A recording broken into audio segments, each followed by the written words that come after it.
আন্দোলন হবে কেন্দ্র সরকারের বিরুদ্ধে। লোক আন্দোলনে গিয়ে বলবে মোদি হাটাও, বিজেপি হাটাও, ফ্যাসিস্ট কেন্দ্র সরকার মুর্দাবাদ।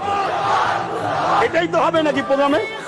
এখানে দিদিমণির হঠাৎ মারা গরম হলো কেন? আমি অনেক চিন্তা করে দেখলাম, ও আইনের মধ্যে লেখা আছে 12 বছর কেউ যদি ওয়াকফ দখল করে রাখে, মসজিদ, মাদ্রাসা, কবরস্থান, ঈদগাহ জায়গা, সেটা তার হয়ে যাবে। দিদি দেখছে এই আইনটা যদি চালু হয়ে যায়, অলরেডি আমি আমার চামলা চামচারা 75,000 বিঘে জায়গা দখল করে রেখেছি বাংলায়। কত বলেন? সব রেকর্ড হচ্ছে, রেকর্ড হচ্ছে। রাজ্য সরকার 75,000 বিঘে জায়গা ওয়াকফের, মসজিদ, মাদ্রাসা, কবরস্থান, মুসলমানদের বাপ দাদার দান করা সম্পদ, ইসলামের সম্পদ, 75,000 বিঘে জায়গা কম বেশি রাজ্য সরকার দখল করে রেখেছে। 13 বছর চলছে। 12 বছরের আইনটি যদি লাগু হয়ে যায়, সব সম্পদের মালিক রাজ্য সরকার হয়ে যাবে।